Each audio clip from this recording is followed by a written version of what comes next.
लंबी लाइन थी कि आप समझ लो लगभग 1 किलोमीटर लगे कि हमने 9 बजे का टाइम दिया था और सुबह 7 बजे से लोग जाके खड़े हो गए थे कि हमारे को भी ई श्रम कार्ड बनवाना है। तो लोग कहते हैं कि वो हिंदूज़ को ही ज़्यादा करते हैं, तो मुसलमानों के लिए भी उन्होंने महिलाओं के लिए सोचा, ये जो उस पे प्रतिबंध लगाया 3 तलाक के ऊपर, ये भी मोदी जी ने किया। तो ऐसे सरकार तो काफ़ी कुछ कर रही है कि महिलाएँ आगे बढ़ें। एमसीडी में देखो फंड्स बढ़ने चाहिए। हमेशा ये होता है, उनका एक ही बात होती है एमसीडी में कि मेरे पास फंड्स नहीं है। अब हो सकता है सचमुच अगर काउंसलर करना भी चाहते हैं, जब तक पीछे से फंड्स नहीं हो, और ऐसा नहीं है कि हमारे देश में जो है पैसे की कमी है, लेकिन जनता ना अब इतनी खोई नहीं है। उसको पता है कि अब कूड़ों के ढेर देखो कहाँ-कहाँ उसमें क्या-क्या वायरल किए हैं, क्या हो क्या रहा है, मतलब मुझे कहने की ज़रूरत नहीं है। आज हम मिलते हैं अनुराधा मनोचा जी से, जो कि बीजेपी में बीजेपी में करोलबाग जिला में महामंत्री रह चुके हैं। तो आओ जानते हैं उनके बारे में। नमस्कार मैम। नमस्ते परमजीत जी और नमस्ते हरीश जी। पहले तो मैं आप लोगों का धन्यवाद करूँगी कि संवाद इंडिया के माध्यम से आप लोग मेरे घर आए और हमारी बात जो है, हमारे दिल की बात जनता तक, जन-जन तक पहुँचाएँगे, इसके लिए आपका बहुत-बहुत धन्यवाद। और परमजीत जी, मैं अनुराधा मनोचा और मैं भारतीय जनता पार्टी कोलंबा जिला की महामंत्री महिला मोर्चा में रह चुकी हूँ और लघु उद्योग भारती की उपाध्यक्ष रह चुकी हूँ और फिलहाल मैं जनप्रतिनिधि हूँ लघु उद्योग भारती में, और वरिष्ठ नागरिक केंद्र में उपाध्यक्ष हूँ, सद्भावना ग्रुप में उपाध्यक्ष हूँ और एनजीओ अपने ड्रॉप इन द ओशन के साथ भी मिलके काम करती हूँ। अपना मेन बिजनेस आईटी का है। I for last 30 years I am into IT industry, dealing in all kinds of IT products, anything in laptop, desktop, printer, CCTV camera. So उस पे मैंने अपना पूरा जीवन दिया है लोगों को सर्विसेज देने में, आईटी प्रोडक्ट्स प्रोवाइड कराने में, along with my husband mister Raju Manoja जी।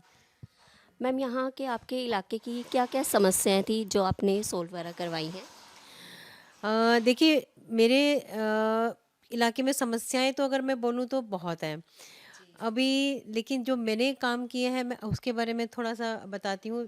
मुझे ऐसा लगा कहीं ना कहीं कि हमारी सरकार जो ना बहुत योजनाएं देती है, लेकिन वो जन जन तक पहुंच नहीं पाती है। या तो लोग अवेयर नहीं हैं, अगर अवेयर हैं तो उनको माध्यम नहीं पता किस तरह से उन तक वो चीज़ पहुंच सकती है। माध्यम पता है तो उनके पास डॉक्यूमेंट्स पूरे नहीं है। तो मैंने जो सरकार की योजनाओं को उसको ज़मीनी लेवल तक लाने के लिए बहुत प्रयास किया है। मैंने जब कैंप लगाया था first time, it I think सब सिर्फ से पहले मैंने ही कैंप लगवाया था अपने पूरे पटेल नगर में ई श्रम कार्ड बनवाने का। तो जब मैंने कार्ड लगवाया, पहले दिन थोड़ा सा लोग अवेयर थे, second day you will not believe इतनी लंबी लाइन थी कि आप समझ लो लगभग 1 किलोमीटर लगे कि हमने 9 बजे का टाइम दिया था और सुबह 7 बजे से लोग जाके खड़े हो गए थे कि हमारे को भी ई श्रम कार्ड बनवाना है।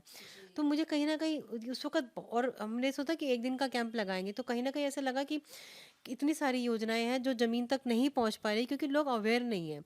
जैसे ही मैंने स्कूलों में, मैं प्रिंसिपल मैडम के समय कई स्कूलों की एसएमए रह चुकी हूँ, तो प्रिंसिपल मैडम जैसे बोलती है हमारे स्कूल में ये काम करवा दो, तो मैडम ने बोला कि क्या सरकार बच्चों के लिए पैसा भेजती है 1100 रुपये महीना, 1100 रुपये साल का, जिसमें कि उनको बुक्स और उनकी जो बाकी फैसिलिटीज़ें मिलती हैं। बट प्रॉब्लम ये है कि बच्चों के पास बैंक अकाउंट नहीं है, और बैंक अकाउंट वो खुलवाने जाते हैं तो वो मिनिमम बैंक में पैसा मांगते हैं कि मिनिमम 1000 रुपया या 500 रुपया होना चाहिए, और एक गरीब आदमी के लिए 500 1000 रुपया हर महीने निकालना इट्स नॉट दैट इजी। तो उसके लिए मैंने बहुत फाइट किया, मेरी लड़ाई थी बैंक वालों के साथ, मैंने बहुत बैंक्स में गई, बहुत बैंक्स में बात करी। तो अल्टीमेटली पीएनबी बैंक वाले, जो भी करमपुरा ब्रांच वाले, हालांकि पटेल नगर वाले मान गए थे, पर जब भी फ़ोन करती थी मैडम स्टाफ नहीं है, अभी नहीं हो पाएगा, अल्टीमेटली करमपुरा ब्रांच वाले वो मैनेजर मान गए और मैंने वहाँ पे कैंप लगाया जिसमें कि हमने वहीं पे स्कूल में आके हमने, बैंक वाले आए, लोगों के जो है उन्होंने बैंक अकाउंट्स खोल के दिए। तो ये मुझे लगता है कि पेरेंट्स काफ़ी खुश थे, क्योंकि और मैंने ज़ीरो बैलेंस पे खुलवाए, क्योंकि इनको कोई पैसा उनको फिक्स नहीं है कि उनको देना ही पड़ेगा। इसी तरह से वैक्सीनेशन कैंप्स लगवाए मैंने, बहुत सारे वैक्सीन। जब ये कोरोना था तब मेरे को लगता था कि मैं बहुत असहाय महसूस करती थी, कि मुझे लगता है कि मुझे लोगों की मदद करनी चाहिए, पर उस वक्त सिचुएशन ऐसी थी कि मैं कुछ कर नहीं पा रही थी। मैं सोचा मैं क्या कर सकती हूँ, मैं क्या कर सकती हूँ। मैं दवाई पता करती, दवाई नहीं मिलती, सिलेंडर पता करी, उसने जितना मिल पाता है वो सफिशिएंट नहीं हो पाता है लोगों के लिए। देन आई डिसाइड, मेरे को पता लगा कि अभी इस वक्त एम्बुलेंस इतनी महंगी हो रही है कि 1-2 किलोमीटर चलने के लिए 7-7 5-5 हज़ार रुपये लोग ले रहे हैं। देन आई मैंने पोस्ट बनाई और मैंने सब जगह उसको पोस्ट किया कि मैं कुछ ज़्यादा कुछ नहीं कर सकती but I have a car and I know how to drive. तो अगर किसी को भी ज़रूरत है हॉस्पिटल जाने की तो you can take my number, आप मुझे कॉल कीजिए, मैं आपको हॉस्पिटल लेके जाऊंगी। हालांकि उस वक्त मेरे बच्चे थोड़े से डरे हुए थे कि मम्मा आप ये स्टेप क्यों ले रहे हो। मेरे को लगता था कि यही तो सेवा का टाइम है, मेरे कंट्रीब्यूशन कुछ तो होना चाहिए। तो उसकी माध्यम से जो जो मेरे पास कॉल्स आती थी मैं उठा के उनको इतना ही सिर्फ करती थी कि पीपी किट पहन के उनको अस्पताल तक छोड़ के आ जाती थी। तो जो भी मतलब थोड़ा बहुत बन पड़ा से अपनी ज़िंदगी में जहाँ तक हो पड़ा, जैसे भी यहाँ पे गरीब बच्चे हैं मंदिर के आगे बैठे होते हैं।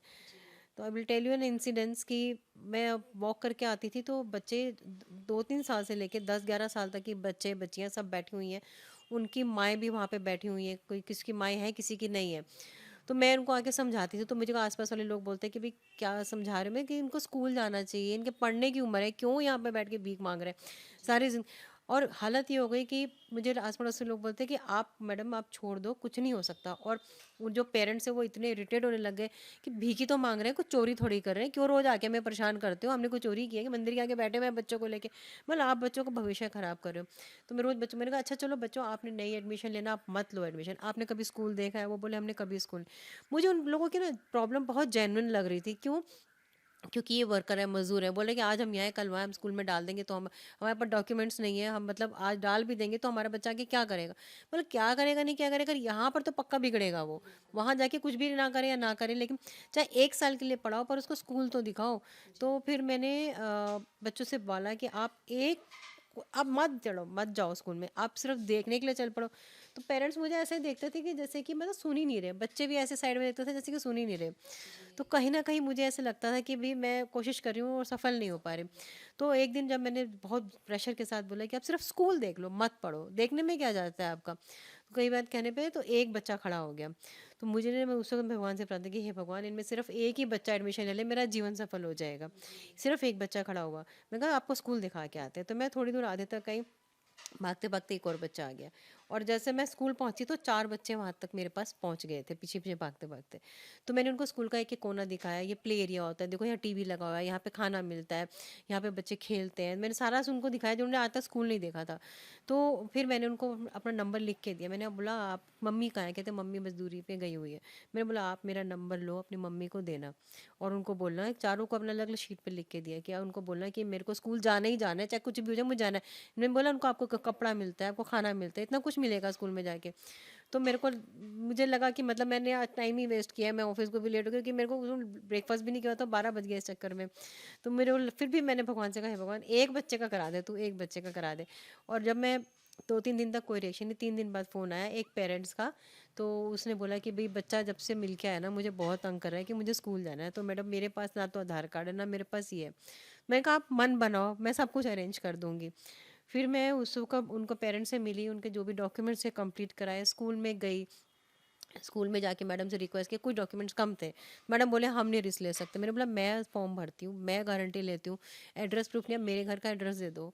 तो ऐसे करके मैंने क्योंकि उनके पास एड्रेस प्रूफ भी नहीं होते, मूवेबल है, कहाँ पे अपना एड्रेस प्रूफ दिखा। तो कहीं ना कहीं लगा कि मतलब ये बच्चों को प्लेटफॉर्म मिलना चाहिए और उनकी जो पेरेंट्स की जो जेन्युइन दिखते हैं वो सॉल्व होनी चाहिए। तो मुझे खुशी में बहुत ज़्यादा तो नहीं, लेकिन सिर्फ 6 बच्चों का टोटल आज तक करा पाई। मेरी बहुत बड़ी अचीवमेंट नहीं है, लेकिन एक प्रयास किया, कहते हैं कि भाई छोटे छोटे प्रयास ही कई बार बड़े वो बन जाते हैं। तो बाकी भारत विकास परिषद से जुड़ी हूँ, उसके साथ मिलके मैंने कई सारे नए प्रोजेक्ट स्टार्ट करे थे जब मेरा वहाँ पे ट्रेजरर थी भारत विकास परिषद में, 17 साल में काम किया है। तो जो भी मैं काम किया सराहनीय ही किया, वहाँ से मुझे उत्तम कार्यकर्ता का पुरस्कार कई बार मिला। बाकी तो समाज के लिए हम जितना भी करें कम है। और मुझे ऐसा लगता है कि मैं जब भी कुछ करती हूँ मुझे लगता है भगवान तेरी मुझ पे बहुत कृपा है, पर मेरी सेवा बहुत थोड़ी है और मैं मेरी सेवा को किस तरह से तू बढ़ा। हम्म। मैम जो मोहल्ला क्लिनिक है आपके एरिया में उसके बारे में बताइए, आप क्या कहना चाहेंगे? देखिए हमारे एरिया में जो मोहल्ला क्लिनिक है ना, मुझे नहीं लगता कि एक आम जनता के लिए वो अप्रोचेबल है। बिकॉज एज अ पर्सन मैंने कभी एक मोहल्ला क्लिनिक में सुना नहीं किसी को कि मेरे को वहाँ से ये बेनिफिट मिला वो मिला, क्योंकि डॉक्टर्स वहाँ पे इतने ट्रेंड नहीं हैं, तो generally people don't avail that facility. ये तो सब मुझे लगता है कहीं ना कहीं पॉलिटिक्स का एक स्टंट है कि भाई दिखा के कि हमने ये काम भी किया है तो पीपल शुड लाइक अस। बाकी हमारे एरिया में तो मुझे नहीं सुनाई पड़ा कहीं पे कि मोहल्ला क्लिनिक को किसी ने अप्रिशिएट किया हो। मैम, सीनियर सिटीजन बच्चों और महिलाओं को क्या सुविधाएं मिलती हैं? सच अगर मैं बोलूँ कि सरकार की तरफ से तो मुझे नहीं लगता कि वो जो वो बुज़ुर्गों की पेंशन थी वो केजरीवाल ने बंद कर रखी है, वहाँ पे अटकी पड़ी है। बाकी मोदी जी जो है महिलाओं के लिए बहुत काम किया है उन्होंने। अगर मैं सरकार की बात करूँ तो अभी तो 33% हमारी रिजर्वेशन भी हो गई है। उज्ज्वला योजना उन्होंने चलाई, जन सुकन्या निधि योजना चलाई, और इसके अलावा जन धन अकाउंट्स खोले महिलाओं के लिए। तो मतलब मेरे पास जैसे मुसलमानों के लिए नहीं कि वो लोग कहते हैं कि वो हिंदूज को ही ज़्यादा करते हैं, तो मुसलमानों के लिए भी उन्होंने महिलाओं के लिए सोचा। ये जो उस पर प्रतिबंध लगाया 3 तलाक के ऊपर, ये भी मोदी जी ने किया। तो ऐसा सरकार तो काफ़ी कुछ कर रही है कि महिलाएं आगे बढ़ें और समाज में अग्रणीय होके अपना सेवा दें, और कर भी रही हैं। और अब ये जो फैसिलिटीज़ हैं उनको मिल भी रही हैं। बाकी तो ऐसा तो कोई एंड नहीं, क्योंकि हमारा देश अभी काफ़ी पीछे चल रहा है, अभी बहुत कुछ करने की ज़रूरत है। मैम, काउंसलर एमएलए यहाँ की परेशानियाँ सुनते हैं, सॉल्व करते हैं? मुझे जो सबसे बड़ी दिक्कत लगती है ना, अगर मैं पॉलिटिक्स में भी गई थी तो मेरा एक ही मुद्दा था कि मैं तो मुझे देख के लगता था कि बेसिक छोटे छोटे काम ही नहीं हो पाते हैं। मुझे ऐसा लगता था कि भाई एक लाइट ख़राब है, उसके लिए मुझे काउंसलर के पास जाना पड़ेगा, उसकी चमचागिरी करनी पड़ेगी, एक यहाँ पे पेड़ की छटाई करानी है। मतलब जो काम की अथॉरिटी हमारे पास भी हो सकती है, या हमारे पास लोकल किसी बंदे को हम बोल सकते हैं, या अपने आरडब्ल्यू को बोल के, या किसी को भी अथॉरिटी होनी चाहिए कि भाई हर जगह के लिए हमें काउंसलर को क्यों अप्रोच करना पड़ता है। तब मेरे को यही लगता था कि भाई जब मैं सड़क पे चलती थी मुझे लगता था कि काश मेरे हाथ में कोई पावर होती तो मैं गड्ढे भरवा पाती, काश मेरे हाथ में पावर होती तो पार्कों की हालत बेटर कर पाती। मेरे को उस वक्त ये लगता था कि जैसे ही मेरे पास आएगी मैंने पार्कों को ऐसे बनवाना है, मैंने ये करना है, मैंने वो करना है। बट ठीक है, मेरे को तो तब भी सेवा ही करनी थी। और अभी मुझे लगता है कि हमें काउंसलर्स के ऊपर इतना डिपेंड नहीं होना चाहिए कि सरकार को मतलब उनको अथॉरिटी दे रखी है, पर काउंसलर अपनी अथॉरिटीज़ को आगे देना, आरडब्ल्यूज में दे, आगे जो भी सोच समाज के लिए जो अच्छी एनजीओज बनी है उनको दे, कि हमें वो फ़ोन नहीं उठा रहे या अप्रोचेबल नहीं है, तो why we are so dependent upon the counsellor for small things of the like what we are asking for very very very very small things, कि मेरे घर के आगे गड्ढा है उसको भरवा दो। मुझे याद है हमारे ऑफिस के सामने एक वरिष्ठ नागरिक केंद्र है, तो मैं वहाँ पे कभी कभी सेवा के लिए जाती हूँ, तो उसकी जो ऊपर चढ़ने का जो रैंप है वो बहुत टूटा हुआ था। तो मेरे को लगा कि ये बुजुर्गों के लिए जो सोटी लेके आ रहे हैं, तो मतलब रिपेयर कराना भी एक इतना बड़ा प्रोजेक्ट बन गया था कि इतनी बार उन अप्रोच करना पड़ा। और फिर उसके बाद वो बोलते हैं जी सीमेंट आप ला दो हम करा देंगे, मतलब इतना तो ऐसा नहीं, मुझे लगा कि उनके पास इतना बजट भी नहीं होगा, बट अल्टीमेटली हो गया। बट कहीं ना कहीं ऐसा लगा कि छोटी छोटी चीज़ों के लिए भी हम क्यों डिपेंडेंट हैं। मैम, एमसीडी की परेशानियों के बारे में आप क्या कहना चाहेंगे? एमसीडी में देखो फंड्स बढ़ने चाहिए। हमेशा ये होता है, उनका एक ही बात होती है एमसीडी में कि मेरे पास फंड्स नहीं है। हो सकता है सचमुच अगर काउंसलर करना भी चाहते हैं, जब तक पीछे से फंड्स नहीं होंगे, और ऐसा नहीं है कि हमारे देश में जो है पैसे की कमी है। ये आपने भी देखा, कोरोना के टाइम भी देखा, वैसे भी देखा, पैसे की कमी नहीं है, लेकिन ये है ना उसका यूटिलाइजेशन सही डायरेक्शन में नहीं हो रहा है। तो अगर हम लोग जो उनका बजट अगर बढ़ा दें, जितना भी उन्होंने असाइन कर रखा है, और काउंसलर अगर ईमानदार हो जाए, उस पैसे को जो है ना वो अपनी ईमानदारी से यूज़ करें जनता की सेवा के लिए, ना कि अपने पर्सनल बेनिफिट के लिए, तो मुझे नहीं लगता एमसीडी में कोई भी प्रॉब्लम होनी चाहिए। मैम, एमसीडी में आम पार्टी आने से क्या बदलाव दिखता है? मैं सच बताऊं तो मुझे अपने दिल की बात बोल रही हूँ, इसलिए नहीं कि मैं एक भारतीय जनता पार्टी से बिलोंग करती हूँ, या इसलिए नहीं कि मेरा जो है झुकाव उस तरफ है, लेकिन एज अ सिटीज़न मैं बोलना चाहती हूँ कि मेरे को अब गंदगी ज़्यादा दिख रही है।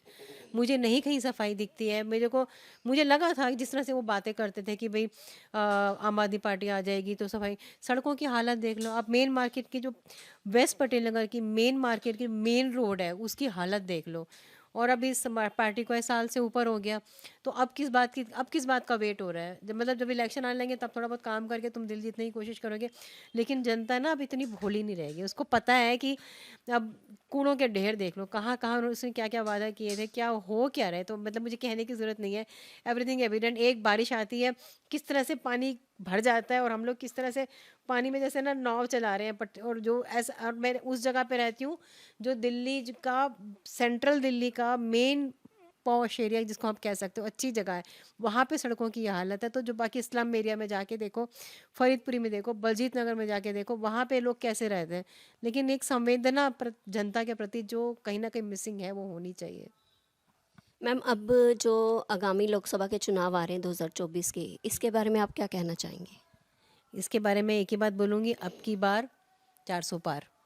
और पक्की बात है कि हमारे मोदी जी आ रहे हैं और हर सीट जीतने वाले हैं हम लोग।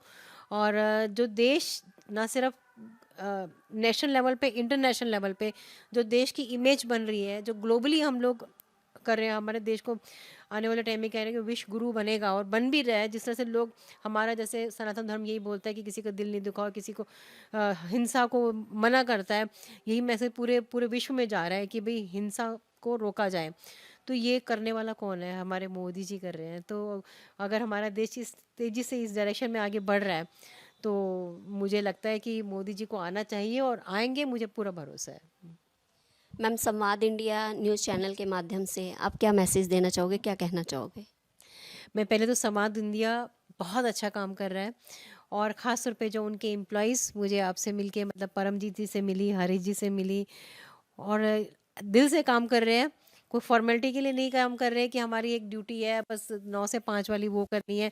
जिस तरह से आपने पेशेंस के साथ मेरी बात को सुना, और जिस तरह से आप इसको आगे लोगों को प्रेज़ेंट करेंगे, और इंद्रजीत जिनका जिनका मेरे पास फ़ोन आया, बहुत ही सिस्टमैटिक ऑर्गेनाइज्ड वे में उन्होंने बात करी। उन्होंने पहले बोला कि हम आपसे मिलना चाहते हैं। उन्होंने मुझे मैसेज किया, ये नहीं कि सीधा कोई इंसान बिज़ी होता है कॉल कर देता है, फिर उसके बाद मैं बोलती कि नहीं अभी मैं बिज़ी हूँ। He didn't call me, he text me, and then he उन्होंने मुझसे पूछा आप कंफर्टेबल होंगे? मैंने बोला अभी मैं गार्डन नहीं, हम आपके घर आके ले लें इंटरव्यू।